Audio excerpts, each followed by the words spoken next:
हरे कृष्णा। आज से हम लोग 13वें अध्याय में प्रवेश कर रहे हैं। अब हमारा जो भगवत गीता का तृतीय षष्ठक है, जिसको ज्ञान योग भी कहा गया है, तो इसमें 6 अध्याय हैं, 13 से लेके 18 अध्याय तक। तो इसमें सबसे पहला जो अध्याय है, ये 13वां अध्याय, इसका नाम है क्षेत्र क्षेत्रज्ञ विभाग योग। अर्थात क्षेत्र और क्षेत्रज्ञ, इन दोनों के अंदर क्या अंतर है, प्रकृति और पुरुष, इन दोनों में क्या डिफरेंस है, प्रकृति पुरुष विवेक या क्षेत्र क्षेत्रज्ञ विवेक, इस बात को यहां पर समझाया गया है। तो शरीर शरीरी कहो, देह देही कहो, आत्म अनात्म कहो, प्रकृति पुरुष पुरुष कहो, एक ही बात है। सभी पर्यायवाची शब्द हैं लगभग। तो यहां पर अब भगवान आरंभ कर रहे हैं। श्री भगवान उवाच, 13वां अध्याय और प्रथम श्लोक। श्री भगवान उवाच, इदं शरीरं कौन्तेय क्षेत्रमिति अभिधीयते, एतद्यो वेत्ति तं प्राहुः क्षेत्रज्ञ इति तत्विदः। इदं शरीरं कौन्तेय क्षेत्रम इति अभिधीयते, एतत् यह वेत्ति तम प्राहुः क्षेत्रज्ञ इति तत्विदः। इदम शरीरम, पहले अर्जुन को संबोधन किया यहां पर कौन्तेय, अर्थात तुम कुंती के पुत्र हो। कुंती बहुत तीक्ष्ण बुद्धि थी उनकी, कुंती जी की। तो जब तुम तीक्ष्ण बुद्धि वाली जो कुंती हैं, उनकी संतान हो, उनके पुत्र हो, तो तुम्हारी भी बुद्धि तीक्ष्ण होगी। तो तुमको अब ये समझना चाहिए कि क्षेत्र क्या है और क्षेत्रज्ञ क्या है, आत्मा क्या है और शरीर क्या है। जब तुम इस बात को अच्छी तरह समझ जाओगे, तब तुम्हारा जो अपने शरीर के अंदर, हमारा जो शरीर के अंदर जो हमारा हम आत्मा समझे बैठे हैं, उसको शरीर के साथ जो हमारा आइडेंटिफिकेशन है, वो टूटेगा। तो इसलिए यहां पर भगवान बता रहे हैं, थोड़ी अब ज्ञान की बातें हैं 13वें अध्याय में, तो हम लोग एकाग्रता से इसको श्रवण करेंगे। इदम शरीरम कौन्तेय, ये शरीर, इदम शरीरम, यह शरीर, इदम का मतलब भगवान इशारा कर रहे हैं, यह, जिसको हम यह कहते हैं। जो हमारे सामने कोई वस्तु होती है तो हम उसको कहते हैं यह, और जो कोई दूर होती है तो उसको बोलते हैं वह। तो यहां पर शरीर तो अपने सामने दिखाई दे रहा है। तो इदम शरीरम, यह शरीर, हे कौन्तेय, हे कुंती पुत्र अर्जुन, ये शरीर जो है क्षेत्रम, इसको क्षेत्र इति, इस प्रकार अभिधीयते, कहा जाता है। इस शरीर को क्षेत्र कहा जाता है। एतद्यो वेत्ति तं प्राहुः, एतत् प्लस य, यानी जो व्यक्ति, एतत् माने इस क्षेत्र को, जिसको पहले इदम कहा था, उसी क्षेत्र को यहां पर आप एतत् कह रहे हैं। तो एतद्यो वेत्ति तं प्राहुः, जो भी व्यक्ति, जो मनुष्य, एतत् माने इस शरीर को, वेत्ति माने जानता है, तम माने उसको, प्राहु माने कहा जाता है। क्या कहा जाता है? क्षेत्रज्ञ। तो जो वस्तु इस शरीर को कि ये शरीर है ऐसा जानती है, उसको कहा गया है क्षेत्रज्ञ। यहां तम जो है आत्मा का बोधक है, क्षेत्रज्ञ का बोधक है। क्योंकि आत्मा ये जानती है कि ये शरीर है, शरीर थोड़ी ना जानता है कि ये शरीर है, और ना ही मन ये जानता है कि ये शरीर है। क्योंकि मन को भी तो हम देखते हैं ना, मन की क्रियाकलाप दिखाई देती हैं। अब जब मन की क्रियाकलाप हमें दिख रही हैं, तो हम मन तो नहीं हो सकते, तो हम शरीर भी नहीं है, हम मन भी नहीं है। क्योंकि मन संकल्प विकल्प करता है, इच्छा करता है, उसका हमको आभास है। बुद्धि का भी हमको आभास है कि हमारी बुद्धि कभी चंचल हो जाती है, कभी हमारी बुद्धि ठीक प्रकार से काम करती है, कभी नहीं करती है। तो बुद्धि भी मैं नहीं हो सकती, बुद्धि भी आत्मा नहीं हो सकती। तो जो वस्तु इसको जानता है कि ये शरीर है, उसको कहा गया है आत्मा, क्षेत्रज्ञ। ज्ञ माने जानना, क्षेत्र के जानने वाले को कहा गया ज्ञ। और ऐसा इति माने इस प्रकार, तत्विदः, तत्विदः माने उस वस्तु को जानने वाले। किस वस्तु को? आत्म तत्व को। तत्विदः माने, तत् का मतलब है आत्म वस्तु, आत्मा के स्वरूप को। जो आत्मा के स्वरूप को विदः माने जानने वाले लोग हैं, अर्थात ज्ञानी लोग हैं, वे ऐसा बोलते हैं। इति माने इस प्रकार कहते हैं। तो भगवान कह रहे हैं, ये केवल मैं ही नहीं कह रहा हूं तुमसे, बल्कि जो तत्वज्ञ हैं, जो ज्ञानी पुरुष हैं वो भी ऐसा ही कहते हैं इसको, कि शरीर हमारा क्षेत्र है और शरीर को जानने वाली जो आत्मा है वो क्षेत्रज्ञ है। अब शरीर को क्षेत्र इसलिए कहा जाता है क्योंकि इसके द्वारा कर्म किए जाते हैं। जैसे हम क्षेत्र का मतलब खेत, साधारण भाषा में तो खेत में हम लोग जब फसल बोते हैं तो उसका फल निकलता है। उसी प्रकार से इस शरीर के द्वारा जो कर्म किए जाते हैं उसका भी फल भोगना पड़ता है हमको, उसमें से भी फल निकलता है, इसलिए उसको कहा गया क्षेत्र, खेत। और इसको जो जानने वाला है, जैसे खेत है, उसको खेत को जानने वाला कौन है कि खेत किस प्रकार काम करता है, इसमें मिट्टी किस प्रकार की है, क्या इसके अंदर क्या क्या उगाया जा सकता है, तो जो किसान है उसी को कहा गया है यहां क्षेत्रज्ञ। इस प्रकार से भगवान ने ये परिभाषा बताई हमको कि शरीर जो है क्षेत्र है और जो आत्मा है, हमारी जीवात्मा है, वही है क्षेत्रज्ञ। तो इदं शरीरम कौन्तेय क्षेत्रमिति अभिधीयते एतद्यो वेत्ति तं प्राहुः क्षेत्रज्ञ इति तत्विदः। हरे कृष्ण। 13वां अध्याय और दूसरा श्लोक। उस क्षेत्रज्ञ का स्वरूप क्या है वो यहां पर बताया जा रहा है। क्षेत्रज्ञं चापि मां विद्धि सर्वक्षेत्रेषु भारत क्षेत्र क्षेत्रज्ञयोर्ज्ञानम् यत्तज्ज्ञानं मतं मम क्षेत्रज्ञं च अपि मां विद्धि सर्वक्षेत्रेषु भारत क्षेत्र क्षेत्रज्ञयोः ज्ञानं यत् तत् ज्ञानं मतं मम। यहां पर अर्जुन को कहा भारत। भारत का मतलब है, भा का अर्थ है ज्ञान, तो जो ज्ञान में रत है उसको कहा गया भारत। तो यहां पर भगवान अर्जुन के लिए उसी प्रकार के संबोधन दे रहे हैं जिससे यह पता लगे कि अर्जुन एक ज्ञानी पुरुष है और इस बात को समझ सकता है। तो कह रहे हैं क्षेत्रज्ञम चापि माम विद्धि। जो क्षेत्रज्ञ है, चौ माने और, तुम क्षेत्र को क्या जानो, मुझे ही जानो। मां माने मुझे, विद्धि माने जानो। सर्व क्षेत्रेषु, जितने भी क्षेत्र हैं। अब वहां पर तो कहा था कि आत्मा जो है वो क्षेत्रज्ञ है, तो आत्मा एक शरीर को जानने वाली है। जिस शरीर में आत्मा निवास करती है उस शरीर को वो जानती है। लेकिन इस ब्रह्मांड में तो अनंत जीव हैं और सबके अलग अलग शरीर हैं, तो सर्व क्षेत्रेषु अर्थात सभी क्षेत्रों के अंदर कौन है, सभी क्षेत्रों के अंदर, सभी शरीरों के अंदर भी एक क्षेत्रज्ञ है और वो है परमात्मा, जो सभी के हृदय में अंतर्यामी रूप से विराजमान है।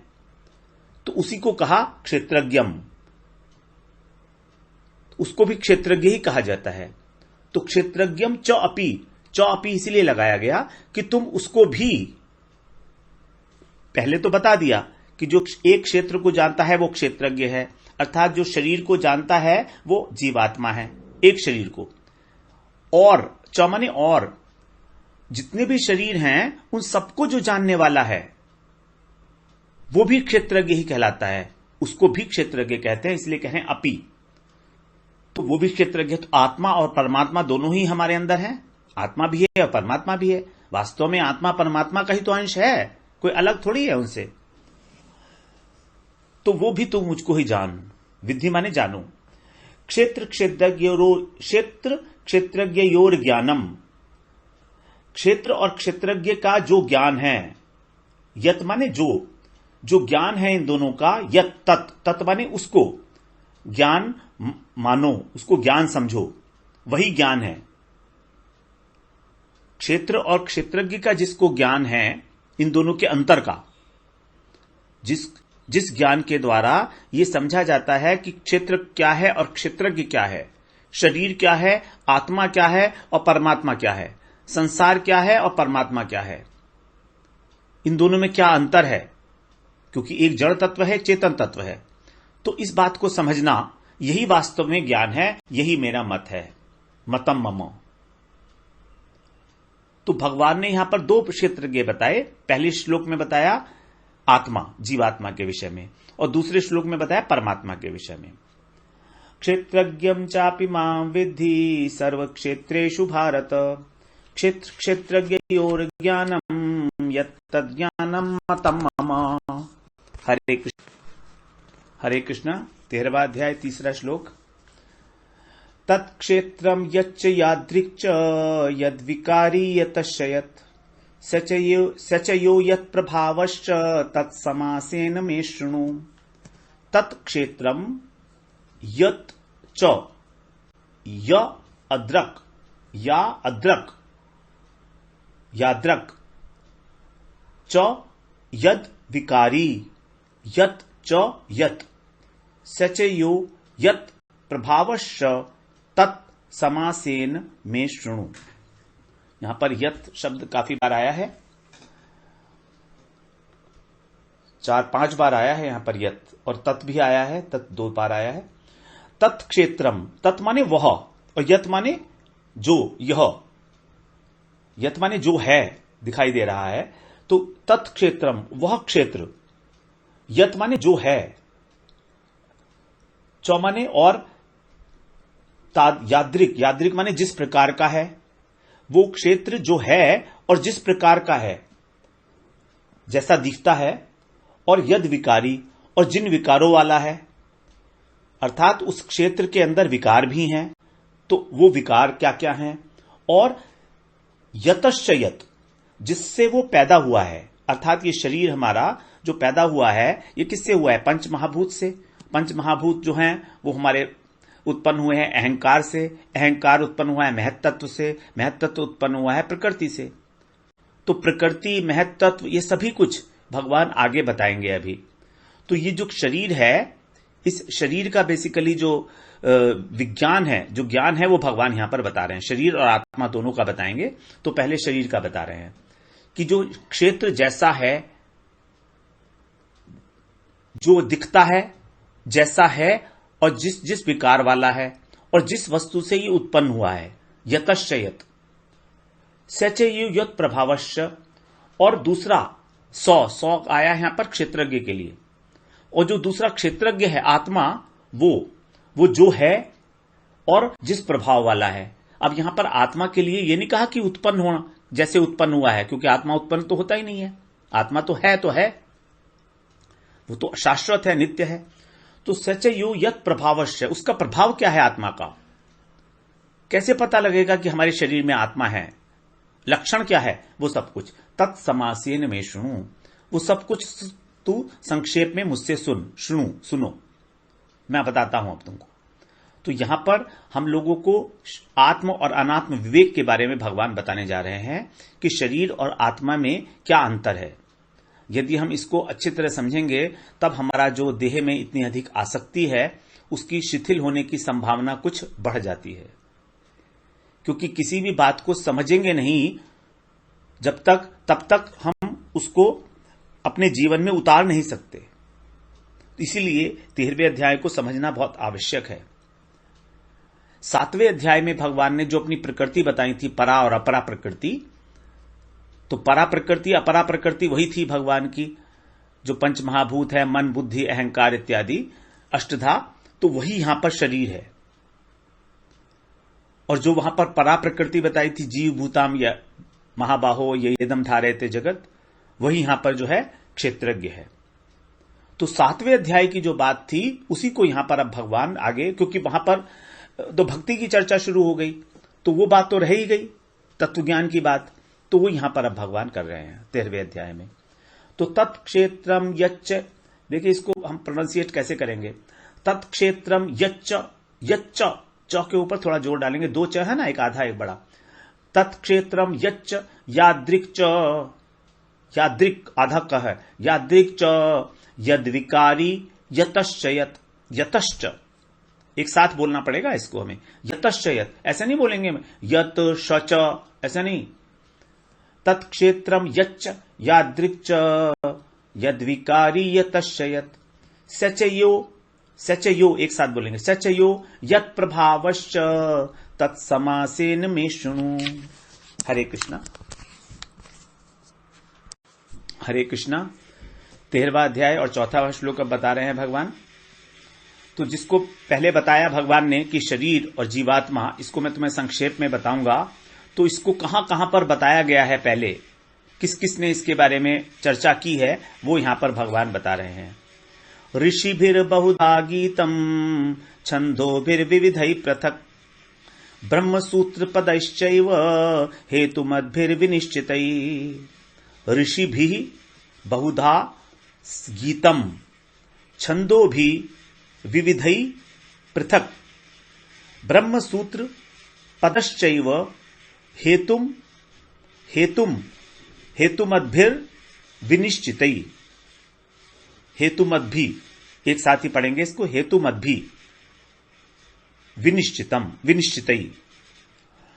तो कह रहे हैं ऋषि भी, यहां पर बहुवचन है, बहुत सारे ऋषियों के द्वारा, बहुधा माने अनेक अनेक प्रकार से विस्तार पूर्वक गीतम कहा गया है, गाया गया है उपनिषदों के अंदर। क्योंकि हर एक ऋषि ने अपने अपने उपनिषद बनाए हैं। जैसा उन्होंने वेदों की जो ऋचाएं थी उनका जब उन्होंने वहां पर ध्यान किया उसके ऊपर, तो उनको जो दर्शन हुआ उसके ऊपर इन्होंने विस्तार से वो उपनिषद लिखे हैं। तो ऋषियों ने ये अलग अलग प्रकार से विस्तार से इस बात को बताया है कि शरीर क्या है और आत्मा क्या है। छंदों भी, छंद का मतलब है वेद, वेद की जो ऋचाएं हैं, वेदों में ऋचाएं कही जाती हैं और उपनिषदों में मंत्र कहे जाते हैं और पुराणों में श्लोक कहे जाते हैं। वेदों में श्लोक नहीं होते हैं, वेदों में ऋचाएं कही गई हैं और उपनिषद के अंदर जो है वो मंत्र हैं। उपनिषद में श्लोक नहीं होते हैं, मंत्र होते हैं। कोई भी उपनिषद हो उसमें मंत्र है, वो जो भी है। और पुराणों के अंदर जो है उसको श्लोक कहा जाता है। तो ऋषि भी बहुधा गीतम छंदो भी, यानी अनेक प्रकार के जो वेद हैं, 4 प्रकार के वेद हैं, उनमें विविधई बहुत प्रकार से, पृथक माने अलग अलग प्रकार से, विभाग पूर्वक आत्मा का और अनात्मा अर्थात शरीर का विभाग करते हुए बताया गया है इसके विषय में। और भी सुनिए, हेतु मद्भिर युक्त। फिर व्यास जी ने वेदों का विभाग किया, 4 वेद बनाए, उसके बाद उपनिषद लिखे गए बहुत सारे। उसके बाद व्यास देव जी ने ब्रह्मसूत्र की रचना की। लगभग 550 श्लोक हैं उसमें, सूत्र हैं, श्लोक नहीं, उसमें सूत्र हैं। तो अब भगवान उसका भी रेफरेंस दे रहे हैं। ब्रह्मसूत्र पदश्चैव, जो ब्रह्मसूत्र है वो जस्टिफिकेशन होता है उसका युक्ति के द्वारा। तो इसलिए यहां पर कह रहे हैं ब्रह्मसूत्र के पदों द्वारा भी कहा गया है। वो एव माने कहा गया है, एव माने तो भी होता है, लेकिन यहां पर समझा जाएगा उसको, गीतम यहां पर भी आएगा। तो लेकिन जो ब्रह्मसूत्र के विषय में है उसके विशेषण क्या दिए भगवान ने? हेतु मद्भी, अर्थात युक्त विचार विमर्श करके, युक्तियों के अनुसार, प्रमाणों के अनुसार, विनिश्चित है, निश्चित करके ब्रह्मसूत्र की रचना की गई। तो ब्रह्मसूत्र के पदों के द्वारा भी वही बात कही गई है कि शरीर क्या है और आत्मा क्या है। तो 3 प्रकार से भगवान ने बताया, ऋषियों के द्वारा गाया गया अर्थात उपनिषदों में लिखा गया, वेदों में, छंदों भी और ब्रह्मसूत्र में। इन तीनों के अलावा फिर उसके बाद तो पुराण आ जाते हैं। तो पुराणों में तो कथाएं हैं अधिकतर, प्रायः, इसीलिए उसकी चर्चा नहीं की है इतनी ज्यादा। तो इन तीनों के विषय में भगवान ने यहां पर मेंशन कर दिया। ऋषिभिर बहुधा गीतम छंदोभिर विविधै पृथक ब्रह्मसूत्र पदश्चैव हेतुमद्भिर विनिश्चितैः। हरे कृष्णा। हरे कृष्णा 13वां अध्याय और 5वां श्लोक अब श्रवण करते हैं। तो भगवान ने अब यहां पर बता रहे हैं क्षेत्र के विषय में पहले, कि क्षेत्र के अंदर क्या क्या वस्तुएं होती हैं, क्या क्या उसके अंदर विकार होते हैं, वो आगे बताएंगे। स्वरूप क्या है क्षेत्र का, शरीर का, उसके विषय में बता रहे हैं। महाभूतानि अहंकारो बुद्धिरव्यक्तमेव च इंद्रियाणि दशैकं च पंच च इंद्रिय गोचरः। महाभूतानि अहंकारो बुद्धि अव्यक्तम एव च इंद्रियाणि दश एकम च पंच च इंद्रिय गोचरः। यहां पर कह रहे हैं महाभूतानि, पंच महाभूत। पंच महाभूत हैं आकाश, वायु, अग्नि, जल और पृथ्वी, क्षितिज जल पावक, गगन, समीरा। तो 5 महाभूत, पंचभूतानि। अहंकारो, इसके अतिरिक्त अहंकार, बुद्धि का मतलब है यहां पर महत्त्व, समष्टि बुद्धि। अव्यक्तम का मतलब है प्रकृति। जब कारुणोदक शाही विष्णु ने प्रकृति के ऊपर, जड़ प्रकृति के ऊपर ईक्षण किया, तब वहां से सबसे पहले जो तत्व की उत्पत्ति हुई थी वो है महत तत्व। उस महत तत्व में विकार आने के बाद बना था अहंकार। उस अहंकार से 3 प्रकार के अहंकार हुए, सात्विक, राजसिक और तामसिक। सात्विक अहंकार से मन और 10 इंद्रियों के देवता, राजसिक अहंकार से 5 ज्ञानेंद्रियां, 5 कर्मेंद्रियां, और तामसिक अहंकार से 5 महाभूत और 5 तन्मात्रा। तो उसी के विषय में यहां पर पूरा वर्णन किया गया है। 5 महाभूतानी आ गया, अहंकार आ गया। बुद्धि का मतलब है महत तत्व। अव्यक्तम का अर्थ है मूल प्रकृति। इंद्रियाणी दशैकम च, इंद्रियाणी 10 इंद्रियां, 5 ज्ञानेंद्रियां, 5 कर्मेंद्रियां। 5 ज्ञानेंद्रियां कौन सी हैं हमारी? चक्षु, कर्ण, रसना, हमारे जीवा, त्वचा और नासिका। ये 5 हमारी ज्ञानेंद्रियां हैं। और 5 कर्मेंद्रियां हैं, वाक, पाणी, पाद, उपस्थ और पायु। तो ये 10। फिर एकम का मतलब है यहां मन। 11वीं इंद्रियां कहा गया है उसको भी। तो यहां मन, एक से मतलब है मन, तो मन का भी उत्पत्ति हुई। 5 च इंद्रिय गोचरा। इंद्रिय गोचरा मतलब इंद्रियों के विषय, जिसके अंदर इंद्रियां चरण करती हैं। इंद्रियां हमारी किस में जाती हैं? विषयों में जाती हैं। तो 5 ज्ञानेंद्रियां हैं, तो 5 ही उनके विषय होते हैं, शब्द, रूप, रस, स्पर्श, गंध। तो उन्हीं के विषय में बताया 5 च इंद्रिय गोचरा। तो ये 5 इंद्रियों के जो विषय हैं, जो तन्मात्राएं हैं, उसके विषय में। तो यहां पर देखिए, सबसे पहला हो गया प्रकृति, नंबर 1, दूसरा महत तत्व, तीसरा अहंकार, फिर 5 ज्ञानेंद्रियां, 5 कर्मेंद्रियां, मन, बुद्धि और 5 महाभूत और 5 तन्मात्रा। ये सब आ गई यहां पर पूरी की पूरी। तो इस प्रकार से ये सारे तत्व जो हैं वो भगवान ने यहां पर बताए हैं कि कितने तत्व हैं। यहां पर हम लोग मन, बुद्धि, अहंकार, प्रकृति और महत तत्व, इनको भी इंक्लूड किया। प्रकृति और महत तत्व को भी तत्व के अंदर ही इंक्लूड किया गया है। तो इसको दोबारा श्रवण करते हैं एक बार। महाभूतानि अहंकारो बुद्धिरव्यक्तमेव च, इंद्रियाणि दशैकम च, 5 च इंद्रिय गोचरा। यहां पर 16 प्रकार की जो विकार हैं, तत्व हैं, वो बताए गए हैं। हरे कृष्णा। हरे कृष्णा। 13वां अध्याय और 6ठा श्लोक श्रवण करते हैं। इससे पहले हम 5वें श्लोक में हम लोगों ने जो श्रवण किया था, वो हमने वहां बात की थी कि 16 तत्व हैं। वास्तव में 16 तत्व नहीं, वहां 24 तत्व गिनाए गए थे। 5 महाभूत, 5 तन्मात्रा, 5 ज्ञानेंद्रिया, 5 कर्मेंद्रिया, 20 तो ये हो गए। उसके बाद मन, बुद्धि, अहंकार और प्रकृति, 24 तत्व थे वहां पर टोटल। अब यहां पर आगे बता रहे हैं कि उसके अंदर विकार क्या है, क्योंकि पहले भगवान ने बताया था, स्वरूप तो बता दिया 5वें श्लोक में। अब 6ठे श्लोक में विकार क्या क्या हैं वो ये बता रहे हैं। इस शरीर के अंदर किस प्रकार के विकार पैदा होते हैं। इच्छा, द्वेषः, सुखम दुखम, संघातश्चेतना धृतिः, एतत् क्षेत्रम समासेन सविकारम उदाहृतम्। इच्छा, द्वेष, सुखम दुखम, संघातः चेतना धृति, एतत् क्षेत्रम समासेन सविकारम उदाहृतम्। 7 विकार बताए हैं इस शरीर में। इच्छा, मन का स्वभाव है इच्छा करना। मन संकल्प विकल्प करता है, इच्छाएं करता है, कामनाएं करता है। द्वेष, किसी के प्रति ईर्ष्या का भाव होना। सुखम दुखम, सुख और दुख का अनुभव होना, यह भी मन के ही विकार हैं। संघात, संघात का मतलब है कि जो 24 तत्व हैं, इन सब से जब मिलते हैं ये, तो शरीर का जो निर्माण होता है, वो शरीर जो दिखाई दे रहा है, जिसको हम देख रहे हैं, वो शरीर जो है उसको बोला संघात। चेतना, चेतना का मतलब प्राण शक्ति। हमारे अंदर जो प्राण चल रहा है, प्राण वायु हमारे अंदर, जब तक हमारे अंदर प्राण वायु है तभी तक तो चेतना है ना, तो उसी को कहा गया है चेतना। धृति, धृति का मतलब है धारण करने की शक्ति। ये बुद्धि की एक सूक्ष्म वृत्ति है। अगर हमारी धृति स्ट्रांग है तो हम किसी बात को धारण करने में सक्षम होते हैं, और हमारी धृति कमजोर है तो हमने बात समझ तो ली लेकिन अपने जीवन में नहीं उतार पाते उसको।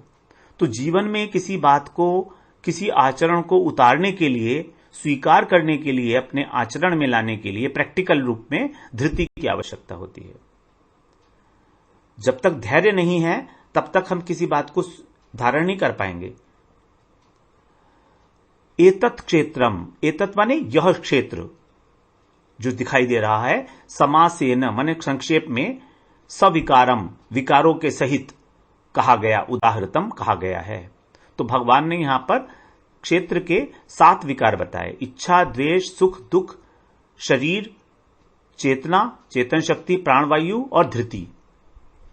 तो इच्छा, द्वेष, सुखम, दुखम, संघातश्चेतना, धृति। एतत् क्षेत्रम समासेन सविकारम उदाहृतम। हरे कृष्ण।